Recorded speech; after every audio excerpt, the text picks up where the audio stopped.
अब यहाँ पर हमने देवियों के चरित्र को श्रवण करते हुए आइए हम सती के चरित्र में प्रवेश करते हैं। जो माँ सती थी वो दक्ष प्रजापति और प्रसूति की कन्या थी। मरीचि के वंश में मनु हुए सबसे पहले। तो उन मनु की 3 पुत्रियां थी, देवहूति, आहुति और प्रसूति, और 2 पुत्र थे, प्रियव्रत और उत्तानपाद। तो उसमें आहुति का विवाह यज्ञ नारायण के साथ हुआ था और देवहूति का विवाह कर्दम्ब ऋषि के साथ हुआ था और प्रसूति का विवाह दक्ष प्रजापति के साथ हुआ था। तो इस दक्ष प्रजापति की 2 पत्नियां थी, विनती और प्रसूति। इन दोनों के द्वारा इनकी 80 कन्याएं रही हैं और 1000 इनके पुत्र रहे। तो पुत्र तो नारद जी के मोह में आकर के नारद जी की मार्गदर्शन से यह सबके सब सन्यासी हुए। बट यह जो उनकी कन्याएं थी, कन्याओं का तो जो जीवन चरित्र रहा है, जिस प्रकार से 27 दक्ष की कन्याएं चली गई, चंद्रमा को बिहा गई, ऐसे ही करते करते जो इनका जो दक्ष प्रजापति के जो वंश में रही हैं, तो इनका थोड़ा सा मैं वर्णन जो आपको मैं श्रवण करवा रही हूँ वो इस प्रकार से है कि जो प्रसूति की कन्या थी, प्रसूति की कन्याओं की भी संख्या यहाँ पे दी गई है, वीरणी की कन्याओं की भी संख्या यहाँ दी गई है। पर हमको जो मुख्य रूप से जो हमको पता करना है वह यह है कि दक्ष प्रजापति की वो कन्या जिनका सर्वप्रथम विवाह कश्यप ऋषि के साथ हुआ था। देखिए, बहुत ही महत्वपूर्ण ये ज्ञान है जो हमको आज हमारे पुराणों के मध्य से हमको प्राप्त होता है। दक्ष कन्या अदिति जिनका विवाह कश्यप ऋषि के साथ हुआ था, तो इनको समस्त देवता गण हुए थे और एक और इनके पुत्र रहे जिनका नाम था बामन। इसके पश्चात जो इनकी पुत्री थी दीति, तो दीति से सब दैत्य हुए। अब एक बात और ध्यान रखना, दैत्य अलग है, असुर अलग है और दानव अलग है। जो धनु थी, धनु से सारे दानव हुए, काष्ठा से सारे अश्वगण हुए।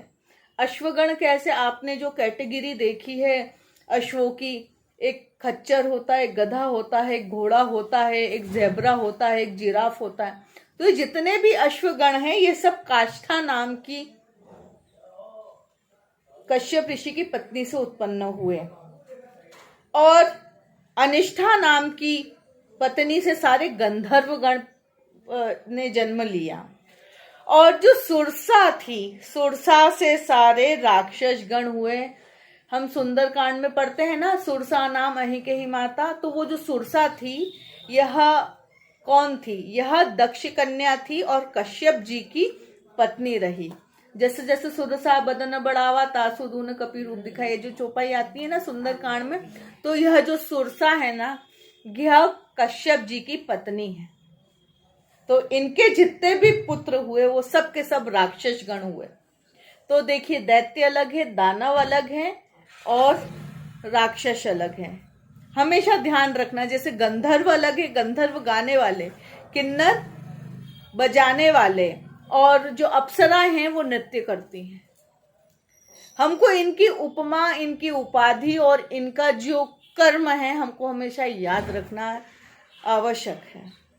देवताओं का क्या काम है? इस पूरी सृष्टि में प्रत्येक को, सबको जो भी आवश्यकता होती है वो समय पे पहुंचाते। अभी इंद्रदेव की बड़ी कृपा चल रही है, हर जगह वर्षा हो रही है। फिर उसके बाद क्या होता है?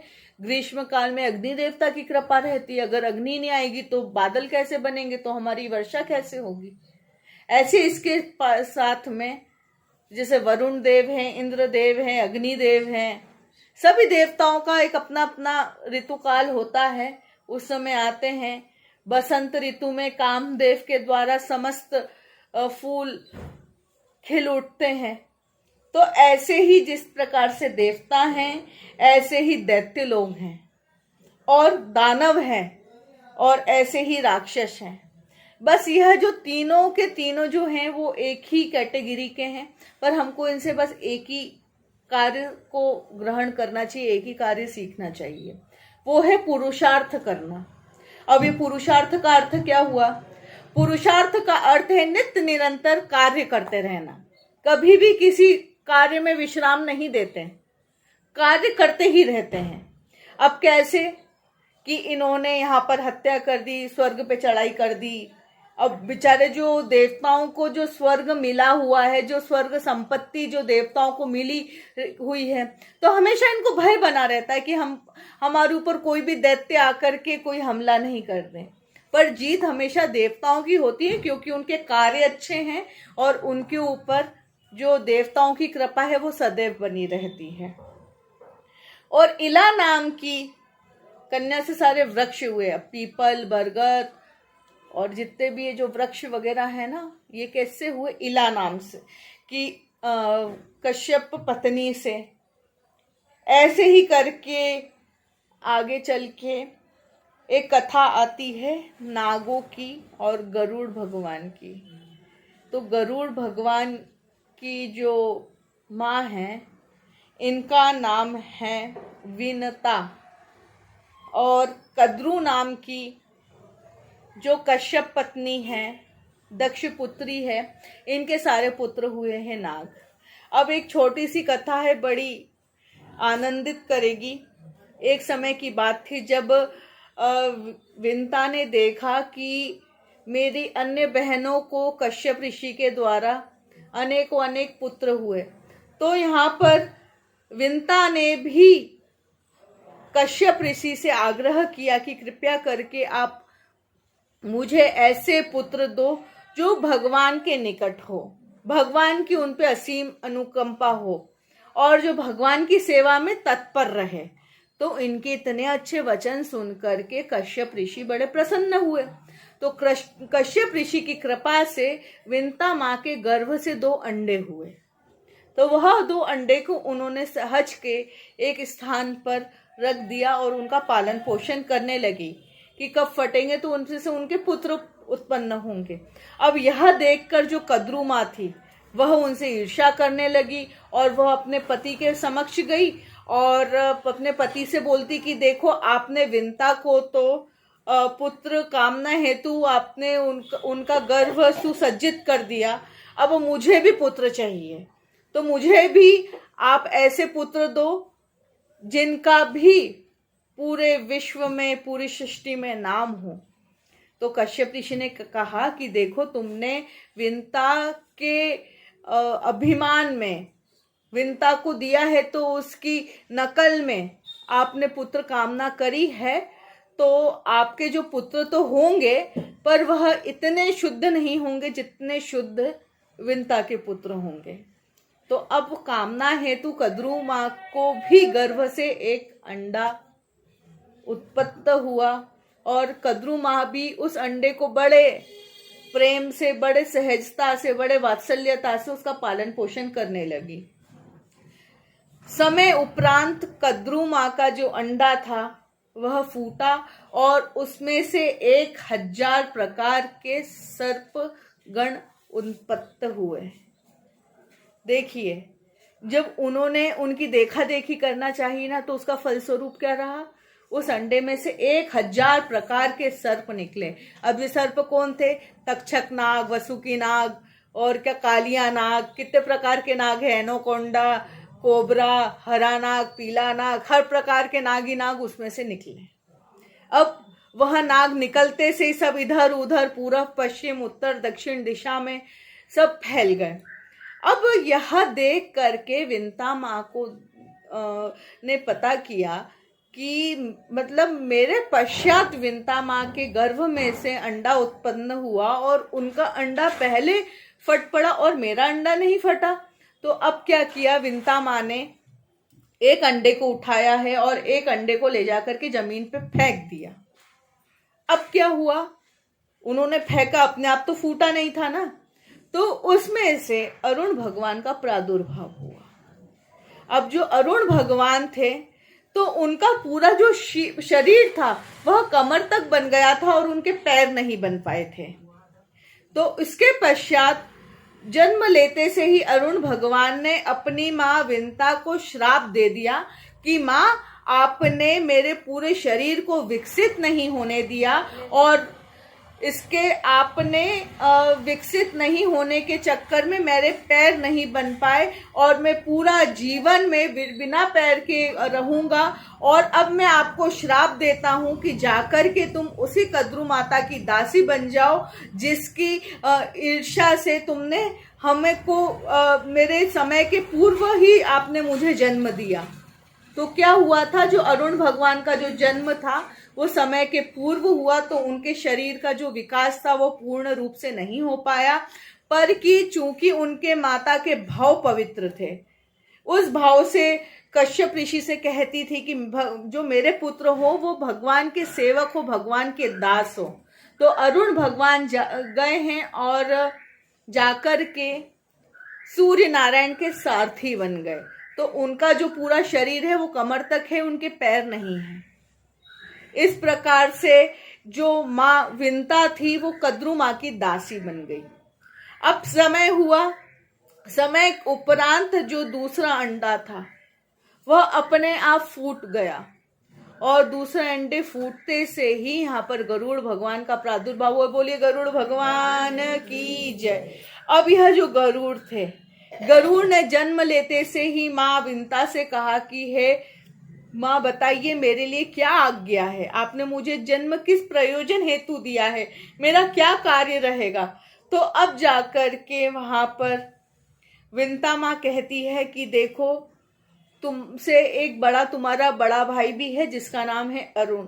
समय के पूर्व ही मैंने उसको जन्म दे दिया था, उसके अंग विकसित नहीं हो पाए थे, तो उस हेतु उसने मुझे श्राप दिया है और उस श्राप हेतु आज मैं तुम्हारी जो माँ है दूसरी कद्रू, उसकी मैं दासी हूँ। कृपया करके मेरे को उस दासीता से मुक्त करवाओ, उनकी दासीता से मुझे मुक्त होना है।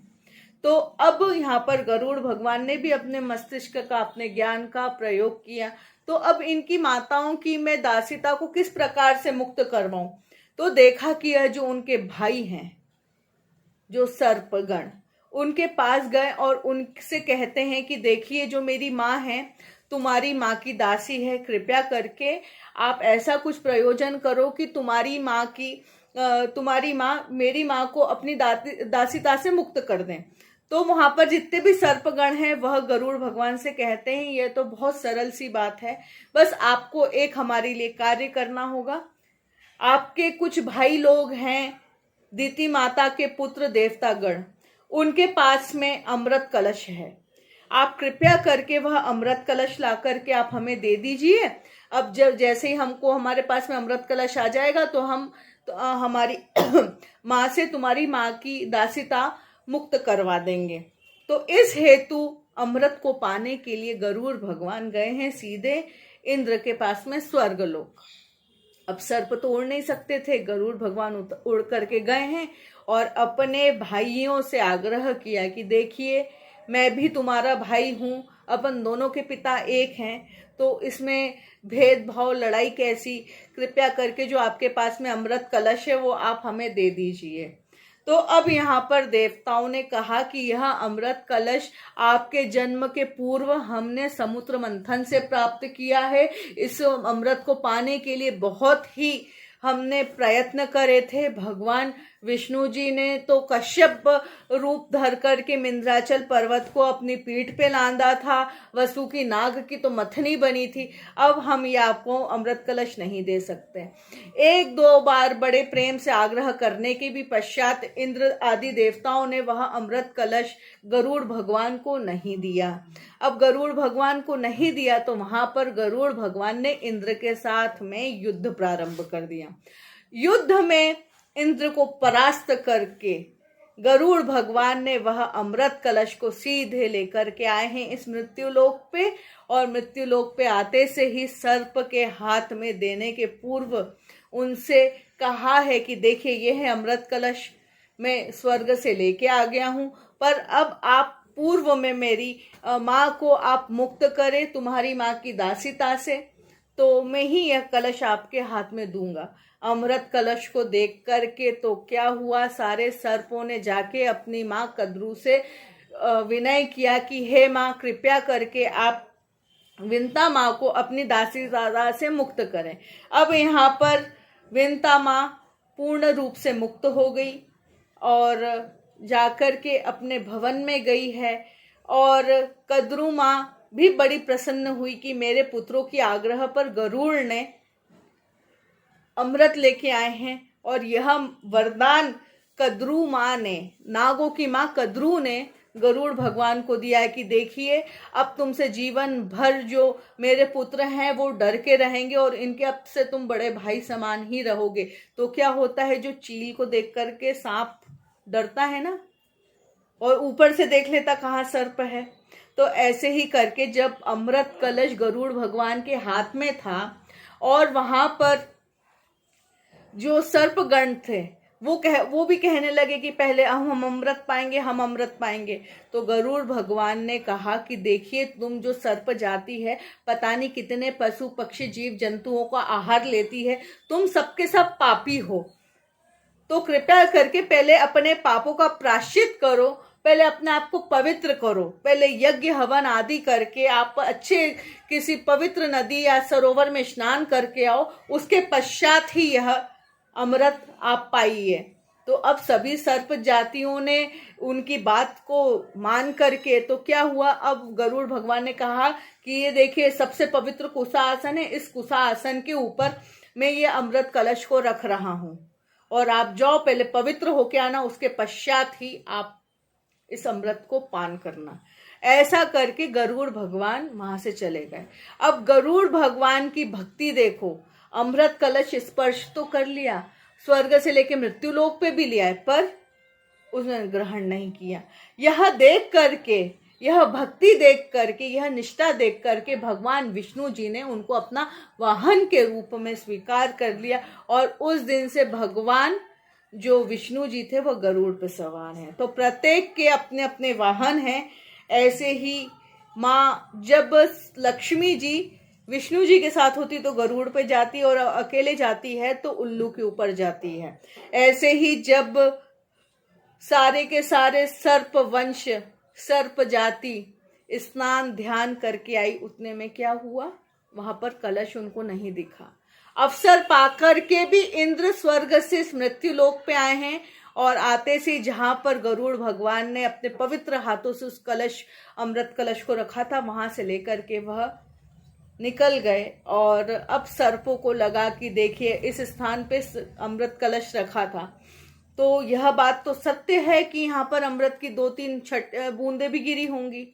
तो उस कुशा आसन को निकाल करके एक एक कुशा को लेकर के वो अपनी जिह्वा से चाटने लगे, और चाटते चाटते उन्हीं सारी सर्प जातियों की 2 जिह्वाएं हो गई।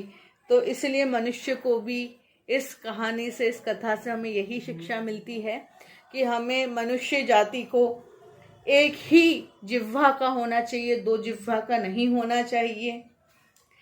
इसी की प्रकार से जो दक्ष की अन्य जो कन्याएं थी जिनका विवाह धर्म के साथ हुआ, तो ये देखिए, तो दक्ष प्रजापति की कन्याएं थी जिनका विवाह कश्यप ऋषि से हुआ था। तो कश्यप ऋषि की संतानें देखो कितनी सारी संतानें थी। अब देखें, इनके आदित्य भी थे, देवता भी थे, और वामन भगवान भी थे, दानव थे, अश्व थे, गंधर्व, किन्नर, सभी अप्सराएं वगैरह सभी तो कश्यप पुत्र और पुत्रियां रही हैं। ऐसे ही करके जो दक्ष की कन्या जिनका विवाह धर्म के साथ हुआ था, तो उसमें थी एक कन्या जिनका नाम था श्रद्धा। श्रद्धा और धर्म के जो पुत्र हुए हैं उनका नाम है शुभ। मैत्रिका जो उनकी पत्नी थी धर्म की, उनके पुत्र हुए हैं प्रसाद। और दया थी, दया के पुत्र हुए हैं अभय। और शांतिका थी, तो शांतिका के जो पुत्र हुए हैं वो हुए हैं सुख। तुष्टि के हुए हैं मौत, पुष्टि के हुए हैं गर्व। ऐसे ही करके क्रिया नाम की कन्या थी, तो इनके हुए हैं योग। उन्नति के हुए हैं दर्प, और ऐसे ही जो लज्जा नाम की थी, तो लज्जा नाम की कन्या से इनको जो पुत्र हुए वो प्रशय, और जो धर्म की पत्नी जो मूर्ति थी, मूर्ति और धर्म के जो पुत्र हुए हैं उनका नाम है नर नारायण, जो आज पर्वत स्वरूप में उत्तर भारत में विद्यमान है, और उसी पर्वत श्रृंखला में भगवान केदारनाथ हैं। और ऐसे ही करके दक्ष की जो 27 कन्याएं जिनका विवाह चंद्रमा के साथ हुआ था, तो वो थी अश्विनी, भरणी, कृतिका, रोहिणी, वो तो अधिकांश आपको स्मरण है। दक्ष की अन्य कन्याएं, रति का विवाह हुआ था कामदेव के साथ में। स्वरूपा नाम की कन्या का विवाह हुआ था भूतगणों के साथ। जैसे पितृगण है ना, ऐसे भूतगण भी हैं। तो भूत गणों की जो पत्नी है उनका नाम है स्वरूपा, जो दक्ष की ही कन्या है। और स्वधा नाम की जो कन्या थी उनका विवाह हुआ था पितरियों के साथ में। और स्वाहा का विवाह हुआ था भगवान अग्नि देवता के साथ में। और यहाँ पर अंत में जाकर के सती का विवाह हुआ था शिव जी के साथ में। तो अब हमको यह समझना है कि जो इनकी अन्य कन्याएं हैं दक्ष प्रजापति की, यह भी देवतुल्य है। अब पितृपक्ष आएंगे ना, पितृपक्ष में प्रत्येक व्यक्ति को तर्पण अपने पितरों के निमित्त करना चाहिए प्रति 16 दिन। ऐसा नहीं है कि तिथि आएगी हमारी बाबूजी की, हमारी अम्मा जी की, हम उसी दिन करें, ऐसा नहीं। प्रतिदिन पूर्णमासी से लेकर के अनंत चतुर्दशी के अगले दिन जो पूनम लगती है ना, तो उस पूनम से लेकर